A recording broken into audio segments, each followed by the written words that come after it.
The Gits era un grupo a tener en cuenta. Mucha energía. Punk del duro. Punk rock. En Seattle, la escena musical explota. Las discográficas iban locas, buscaban a los nuevos Nirvana. En el centro de toda la acción, The Gits y su cantante, Mia Zapata. Lo que más me impactó de Mia y su forma de cantar fue su poder. Justo cuando The Gits están a punto de triunfar, un terrible asesinato estremece a todo Seattle. Sospechabas, mirabas a tu derecha, a tu izquierda y pensabas, ¿será quien lo hizo?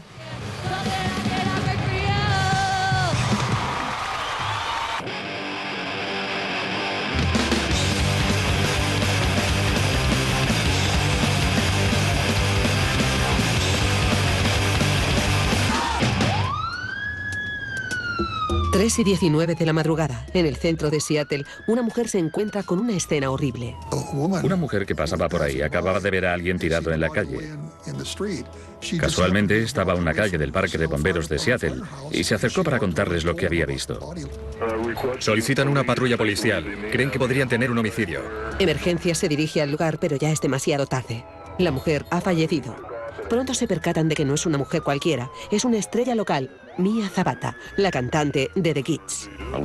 Nuestra pequeña burbuja se rompió. Nos entraron en casa, la destrozaron y nos robaron.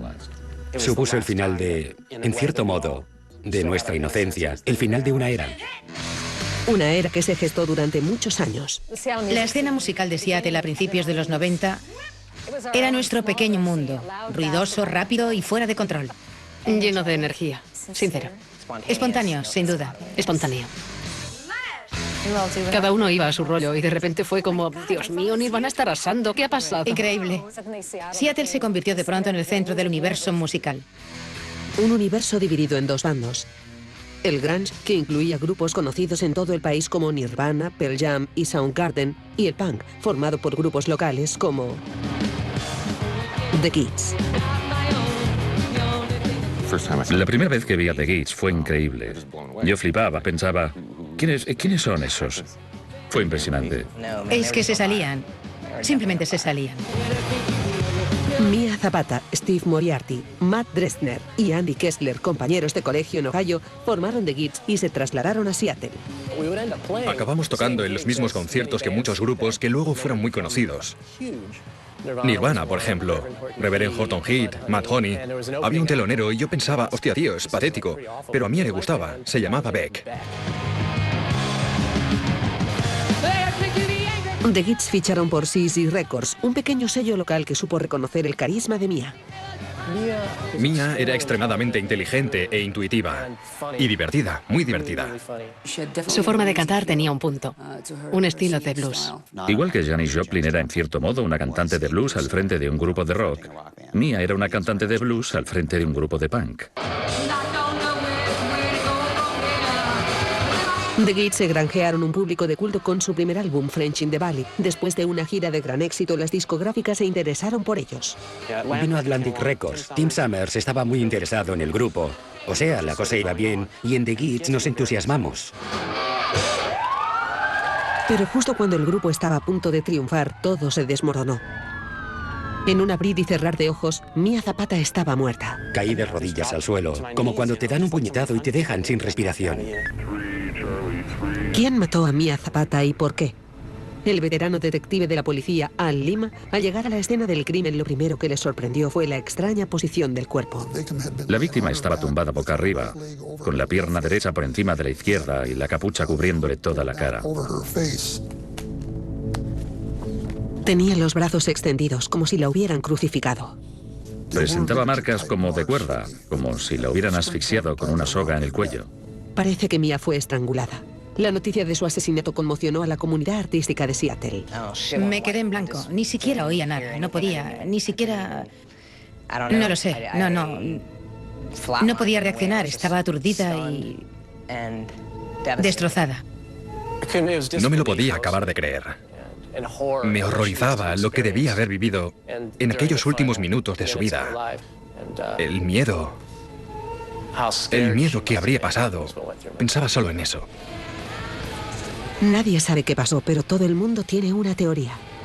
¿Se metió en un taxi? ¿Se metió en un coche con alguien que conociéramos? Caminó un rato y luego alguien la atacó.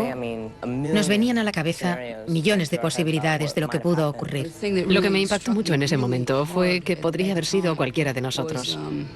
Quiero decir, ¿cuántas veces se ha vuelto sola por la noche sin pensar en nada negativo, en una situación exactamente igual? Podría haber sido yo en lugar de ella. Hicimos fotos del lugar del crimen, examinamos la zona. Es una zona bastante solitaria, queda detrás de la iglesia católica de los servicios comunitarios. Luego hay un solar vacío y al otro lado está la iglesia Bethel.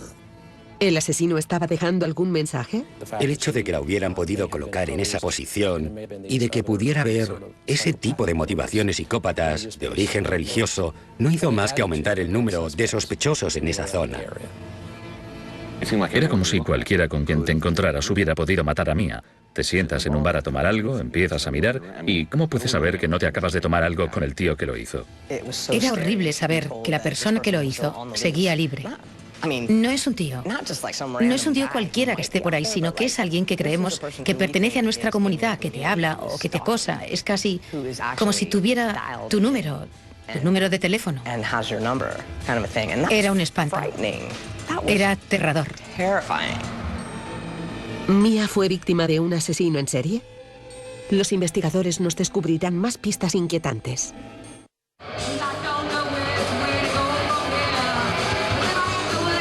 El asesinato de la líder de The Kids, Mia Zapata, sorprende a la escena musical de Seattle. Mia Zapata, de 27 años, era una cantante a las puertas del triunfo. Una estrella naciente con un público fiel. No me lo puedo creer. Es la primera vez que asesinan a alguien. Y nadie sabe por qué. Lo que pasó fue una injusticia. La policía peina la escena del crimen en busca de pruebas. Lo más desconcertante es la posición del cuerpo como crucificado y ubicado entre dos iglesias. Eso alimentó la especulación de que quizás nos enfrentáramos a un crimen perpetrado por un asesino en serie. Fuera cual fuera su móvil psicológico personal, quería dejar clara una marca religiosa en el lugar del crimen. Los detectives anotan cada detalle del lugar del crimen, por insignificante que sea. Me fijé en unos rasguños que tenía en la punta de los zapatos. Y también me fijé en la cadera izquierda, en la piel. Y también en el cinturón, justo debajo de la marca de la piel. También había unos pequeños objetos, piezas metálicas repartidas por el cuerpo.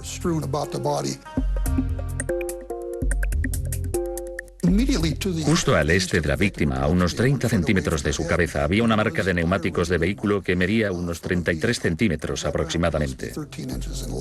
Al combinar las evidencias, los investigadores empiezan a elaborar una teoría sobre el final de Mia. Allí no encontramos indicios de pelea ni de que hubiera opuesto resistencia. Supusimos que la habían matado en algún otro lugar. Parecía que la habían dejado allí tirada. Y quien lo hizo huyó rápidamente de la escena quemando los neumáticos. El cuerpo de Mia es trasladado a las dependencias del forense. Los análisis confirman que murió estrangulada con el cordón de su propia sudadera. Nos encontramos con que su propia identidad creativa, su grupo, se convirtió en el arma del crimen del caso. Es algo difícil de aceptar. En segundo lugar, Mia era una gran cantante y el hecho de que sus cuerdas vocales acabaran siendo el punto por el que le causaron la muerte es todavía más difícil de aceptar. Pero Mia no solo fue asesinada. El forense también encuentra indicios de violación. Le habían introducido la ropa interior en los bolsillos. Y como por desgracia se hizo evidente, después de los análisis, y tal como reveló la autopsia, también la habían violado brutalmente. Todo apunta a que el asesino la volvió a vestir. Otros detalles inquietantes llaman la atención de los investigadores. Nos dimos cuenta de que parecía como si hubieran rasgado el sujetador negro y que también lo hubieran cortado. A esa pieza le faltaba una de las copas. En ese punto, tanto mi compañero como yo pensamos que el asesino se había llevado un recuerdo. Los detectives saben que esta pista podía ser crucial, pero no quieren enseñar sus cartas, así que la mantienen en secreto. Es una de las cosas que nunca difundimos. Nunca lo filtramos a la prensa, por si acaso más adelante sucedía algo, una orden de registro o lo que fuera, y lo encontraban. Entonces lo podríamos relacionar. Nos dijeron que no habláramos sobre el hecho. Nos dijeron que no habláramos de ello, ni del hecho de que la hubieran violado. Y nosotras pensábamos, ¿pero qué dices? Ni de coña. Teníamos una mezcla de, no sé, de ira De miedo. Y de estar aterrorizadas y también de miedo. Porque ese tío seguía libre y se suponía que ni siquiera podíamos hablar de ello. Hay más detalles que los investigadores ocultan a la prensa, como unas marcas sospechosas en los senos de Mia. Eran unas marcas rojizas y recientes. Enseguida sospecharon que eran mordeduras. Las mordeduras podrían ser vistas sobre la identidad del asesino. Estaba claro que había marcas de dientes, pero no eran lo suficientemente profundas para obtener una huella dental clara y única. Era muy frustrante. Aún no había ninguna pista física del asesino, pero los investigadores se están acercando a su móvil. Sabiendo que no había semen, pero sí se produjo una violación, y sabiendo que hubo dolor, y si añadimos a esa mezcla las marcas de los dientes, llegamos a la conclusión de que el móvil exacto para ese asesino, era el dolor. Lo que buscaba no era únicamente su propia satisfacción. Quería infligir dolor. Eso es lo que sacó de eso, el dolor de Mia. El forense obtiene algunos restos de saliva. Se sacaron muestras de la zona pectoral. Esas muestras se conservaron.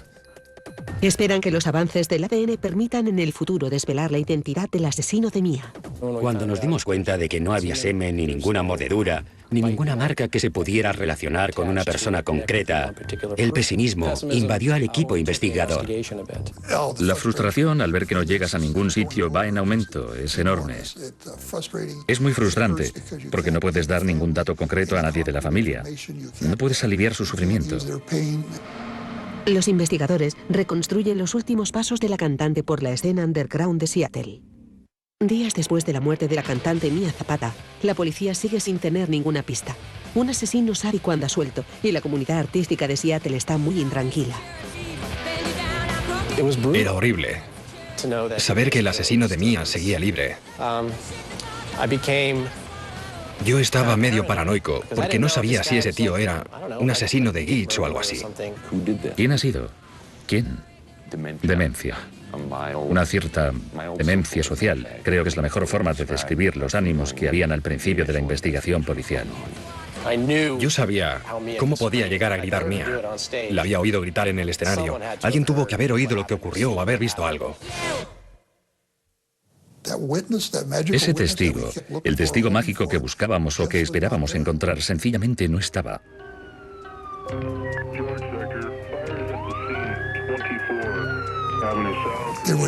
No había nada que fuera a aparecer de repente ante nuestras narices, ante nuestros ojos y decirnos, tirad por ahí.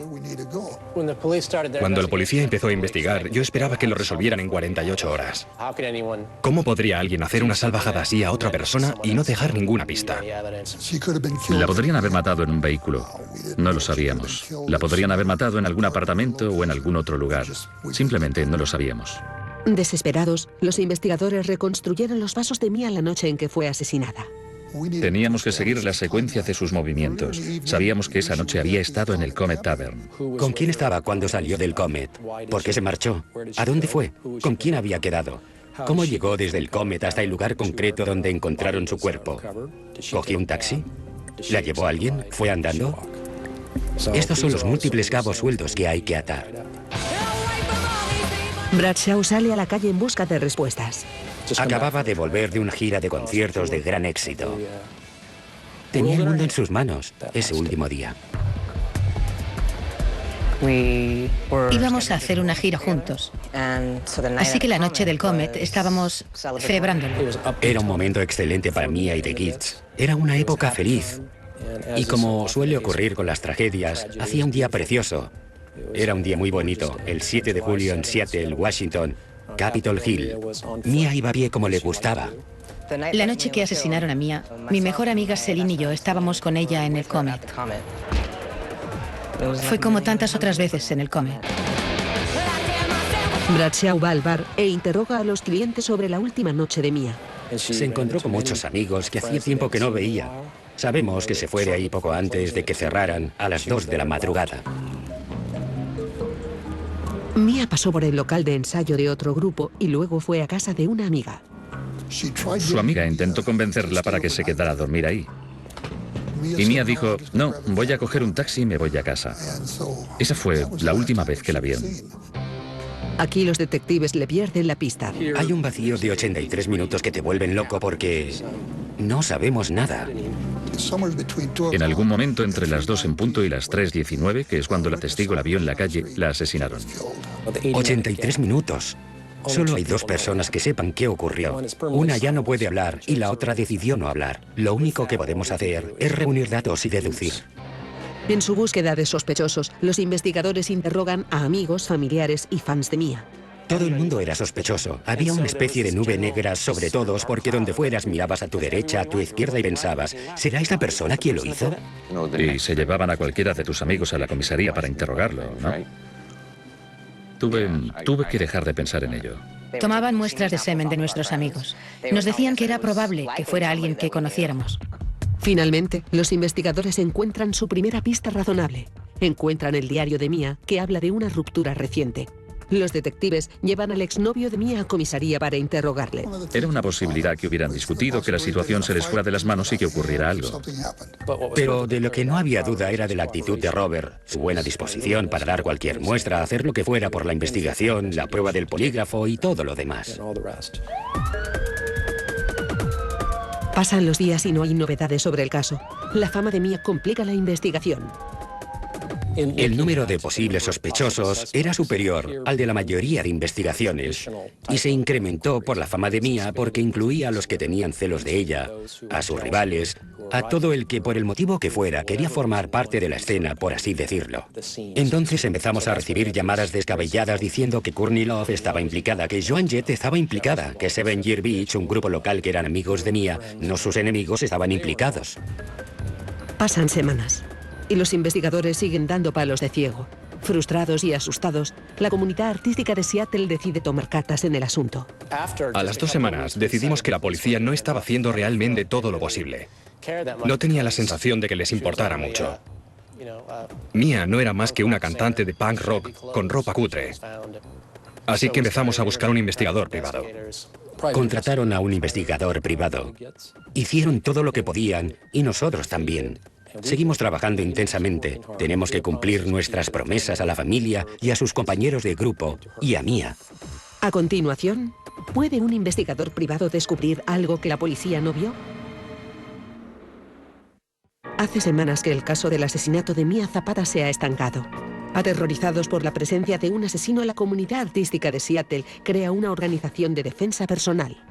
Pensábamos que si Mia hubiera aprendido algo de defensa personal, supiera algo de eso, quizá habría podido escapar. Vivo o llegar vivo desde donde estés. Teníamos la sensación de que había que hacer algo. No podíamos quedarnos sentados y seguir asustados. Si alguien quiere llevar encima un arma, pues bien, demos clases para usarla. Llegar vivo a casa llevó a otros músicos a hablar sobre la violencia contra las mujeres. Pearl Jam y Nirvana, entre otros, fueran o no amigos de Mia, estaban tan afectados por lo ocurrido que apoyaban no solo a la organización, sino que también querían colaborar para intentar encontrar al asesino de Mia. La estrella del rock, Joan Jett, le dedica una canción a Mia.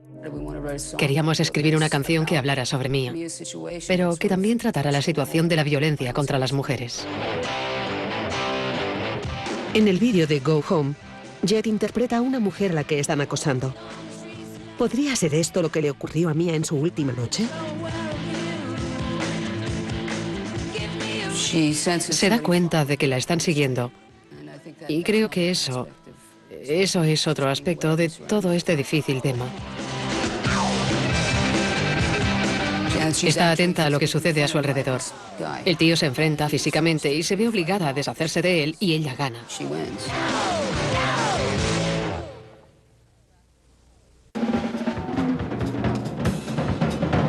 El vídeo le da una idea a Steve Moriarty, batería de The Kids. Me di cuenta de que la única forma de que la policía siguiera trabajando en el caso era hacer que siguiera apareciendo en las noticias. Le pide a Jett que le ayude a organizar un concierto benéfico y poder pagar a un investigador privado. Conseguimos que Warner Brothers donara dinero para hacer un concierto en Seattle. Enseguida muchos grupos colaboraron desinteresadamente. Nirvana tocaron una canción. Fue uno de sus últimos conciertos. Acabó teniendo mucha repercusión y en ese momento eso era positivo porque ayudaba a presionar a la policía. The Kids recaudan $70.000 y contratan a Lee Heron, una investigadora privada que lleva 10 años trabajando en la zona de Seattle, pero la música punk es un territorio desconocido. Mi principal reto al principio era conocer a la comunidad, conocer a los personajes, porque todo era confuso. Al morir Mia, todo resultó ser su mejor amigo. Era difícil intentar hacerse una idea de la realidad. La investigación lleva a Heron a las entrañas de la escena musical de Seattle. Tenían estilos de vida casi nómadas.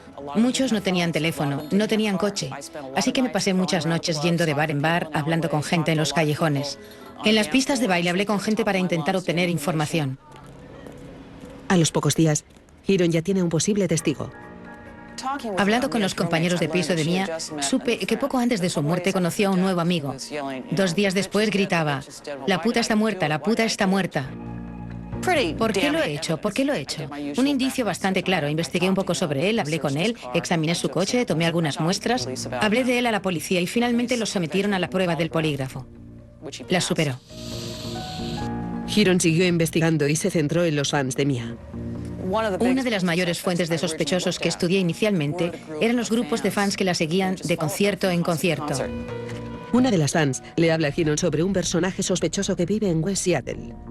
Había empezado una relación por internet con ese chico y él empezó a soltar comentarios sobre Mia. Le decía que le haría lo mismo que le había hecho a Mia Zapata. ¿Podría ser el asesino de Mia? Heron empieza a vigilarlo y observa un comportamiento perturbador. Lo que descubrí no era muy alentador. A menudo iba a un colegio de la zona y miraba desde su coche a las niñas pequeñas que jugaban a fútbol. Luego solía ir a un conocido sex shop de la zona. Lo encontraba preocupante. Francamente, me parecía el acosador típico. Recogí tanta información como pude y la entregué a la policía. El trabajo de Heron como investigadora tiene sus límites. A veces era muy frustrante porque trabajaba como una loca para encontrar información sobre alguien y luego entregaba un informe a la policía de Seattle.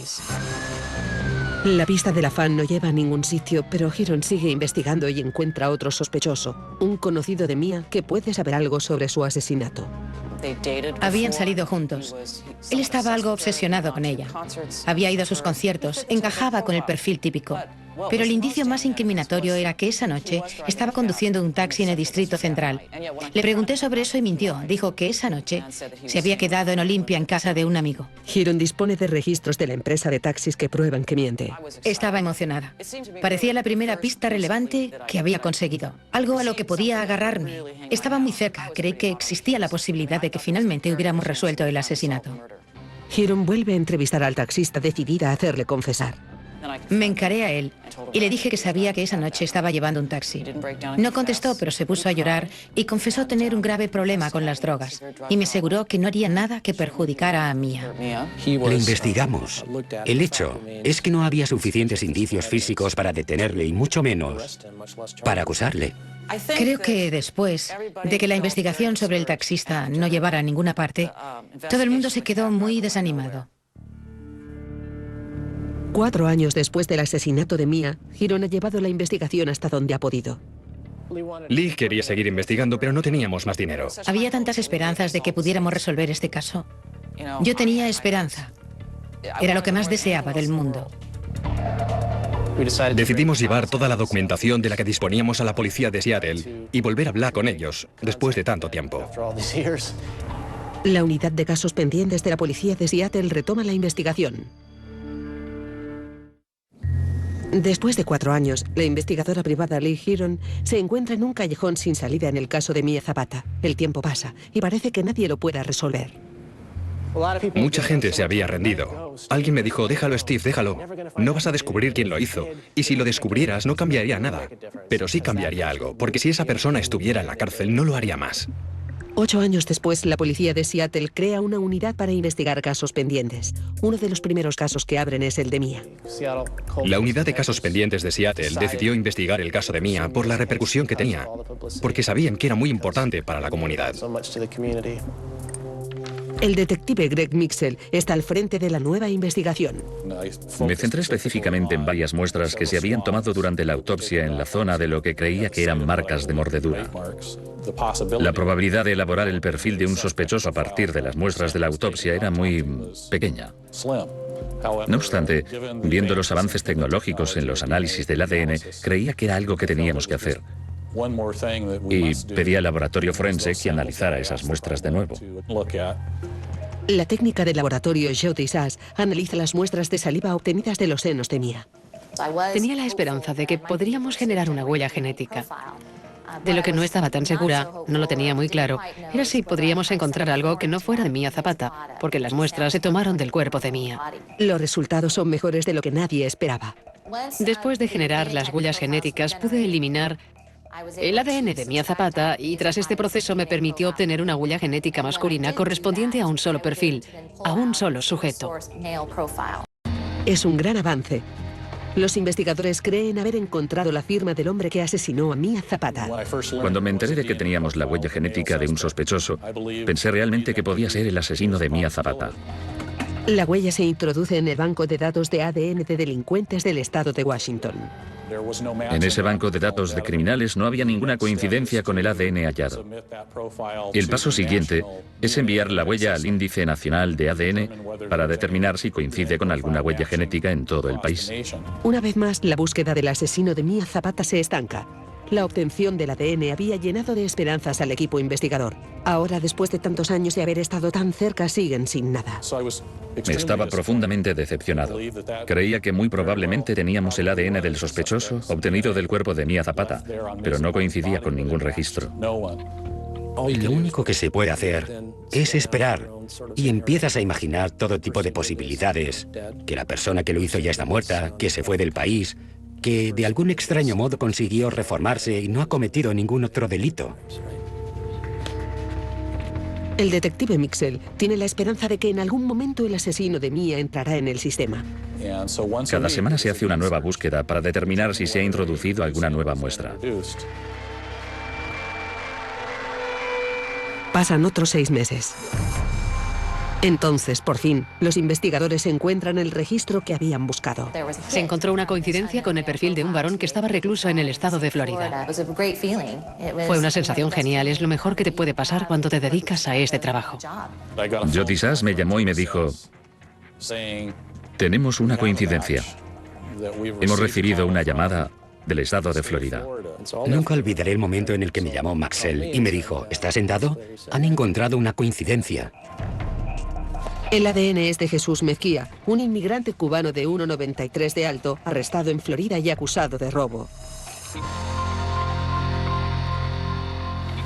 Era la pista que estaba buscando, era la única esperanza. Y se había identificado a alguien. Pero entonces pensé, ¿cómo puedo confirmar, por lo menos en mi conciencia, que este hombre es un posible sospechoso? Los detectives buscan cualquier relación entre el hombre de Florida y Mia Zapata. Encontré varios datos sobre Jesús Mezquia. En primer lugar, que estaba en Seattle cuando asesinaron a Mia. En segundo lugar, que en esa época tenía un vehículo y por lo tanto podía desplazarse con facilidad. También descubrí que vivía en la zona en la que encontraron el cuerpo de Mia Zapata, que había sido sospechoso en un caso de exhibicionismo justo al norte del Comet Tavern, donde la vieron por última vez, y que el sitio en el que encontraron a Mia estaba entre el Comet Tavern y su domicilio. Los investigadores estudian los antecedentes de Mezquia y dan con un historial de violencia. Lo habían detenido por agresión, por lesiones a su pareja, por robo. Todo respaldaba la idea de que era un hombre violento con las mujeres. Todos estos datos lo hacían parecer todavía más injusto, pero no había duda de que eso nos motivó. Los investigadores se ponen en contacto con el sheriff de Miami, pero se encuentran con otro obstáculo. Mezquia está en libertad condicional y nadie sabe dónde está. Los detectives se dirigen a Florida para buscarle.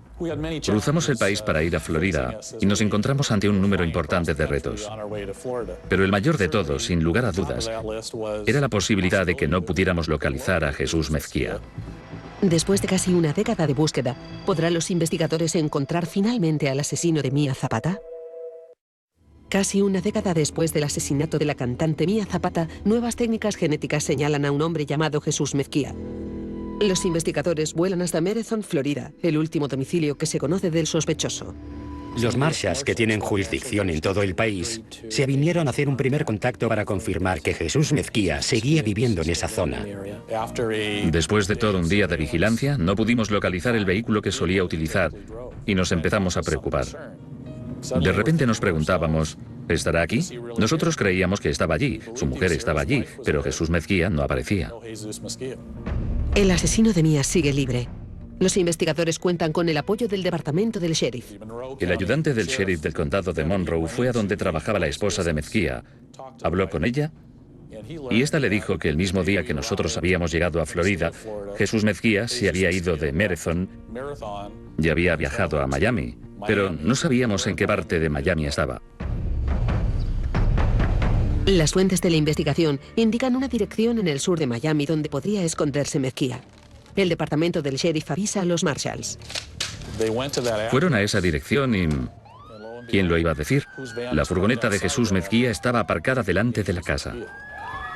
Nos llamaron una hora u hora y media después de localizar la furgoneta para informarnos de que habían detenido a Jesús Mezquia. Jesús Mezquia es acusado del asesinato de Mia Zapata y extraditado a Seattle para ser juzgado. La noticia deja estupefactos a los amigos de Mia. Finalmente llegó el día que nadie nunca creyó que llegaría. Estaba eufórico y triste. Y me volvió a invadir la rabia. Era como reabrir una herida. Era como, Señor, qué difícil es esto. Señor, ¿es este su nombre auténtico? ¿Jesús Mezquia? Sí. Jesús Mezquia se declara no culpable. Comienza el juicio. La sala estaba repleta. Los miembros de The Kids, encabezados por Steve Moriarty, iban al juzgado cada día. El juicio fue muy difícil para los que lo seguimos, especialmente para la familia de Mia, porque tenían que volver a pasar por todo eso. Tenían que ver las fotos del cuerpo de Mia otra vez. Y por primera vez, ven al hombre acusado de violar y estrangular a Mia. Es que son 11 años de ira. Cuando lo vi por primera vez, no me lo podía creer. Era... joder, era enorme. Gigantesco. Y pensé en todas las veces que habíamos dicho y comentado entre nosotros. Si Mia hubiera conocido alguna táctica de defensa personal, quizá habría podido defenderse o pegarle una paliza a ese tío. Y esa idea se esfumó de repente. Pensé, ni de coña. Ese hombre es un gigante. Bradshaw tiene las pruebas del ADN, pero ¿podrá convencer al jurado? En el juicio, el principal reto para todos nosotros era explicar al jurado por qué una evidencia, una pequeña prueba, la saliva, demuestra el asesinato en primer grado fuera de toda duda razonable. Bradshaw necesita el testimonio de un experto en medicina para sus argumentos. El forense, el Dr. Ray, aportó argumentos muy convincentes de que las heridas, las marcas de mordedura, las lesiones de violación, la violación y las marcas de estrangulación se habían producido en el mismo momento. Por lo tanto, la saliva no se había depositado en el cuerpo de Mia en un momento anterior distinto al momento del asesinato. Se depositó al mismo tiempo en que se produjeron las lesiones de la violación y de la estrangulación. De esta manera, se podía probar fuera de toda duda razonable que la boca y los dientes del señor Mezquia estaban en los senos de Mia en el mismo momento en el que la estaban violando y estrangulando. Y eso significa que es culpable de asesinato en primer grado. Pero la defensa aporta otra explicación de la presencia del ADN de Mezquia en el cuerpo de la víctima. La ciencia ha avanzado tanto que sabemos que puedes hablar con alguien y depositar tu ADN en esa persona. La defensa planteó que podría haber pasado a través de su ropa, a través de una sudadera, una camiseta y el sujetador. Para mí eso no era ni siquiera una posibilidad remota. No había otra explicación razonable. La acusación respalda las pruebas forenses con datos adicionales. Queríamos demostrar que el señor Mezquia estaba en esa zona, trabajaba en esa zona. Le impusieron una multa por exceso de velocidad en esa zona por esa época. Estos son hechos, pero se aportan para demostrar al jurado que corroboran la prueba del ADN. Tras unas conmovedoras declaraciones finales, el caso está en manos del jurado. Las deliberaciones se alargan. Cuando 2 días después sigue sin saberse nada, empiezas a inquietar, te lo puedo asegurar. Pero cuando llega el tercer día y todavía no sabes nada, empiezas a dudar. Es muy duro. Temes que el jurado no llegue a un acuerdo y tenga que disolverse. Creo que se consideraba intocable. Era muy arrogante.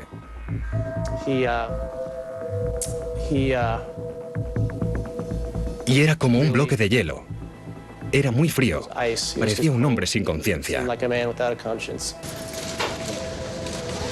Finalmente, el cuarto día, el jurado acuerda un veredicto. Por fin, 11 años después de los hechos, se dictamina que Jesús Mezquia es culpable de asesinato en primer grado. Cuando le declararon culpable, fue un gran alivio. Fue fantástico. Incluso el alguacil lloró. Las emociones estaban a flor de piel. El asesino convicto Jesús Mezquia no hace declaraciones mientras abandona los juzgados de King County. Su largo periodo como asesino libre llega a su fin.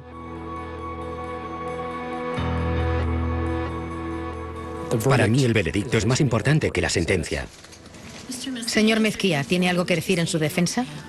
Hasta la fecha, Mezquia no ha dicho una sola palabra de la muerte de Mia. Cambió la vida a tantas personas. Mia está muerta y no va a volver. Y la policía sigue sin saber si había estado acosando a Mia o si fue una víctima escogida al azar. ¿No tiene dignidad ni conciencia? Es sentenciado a 36 años de prisión.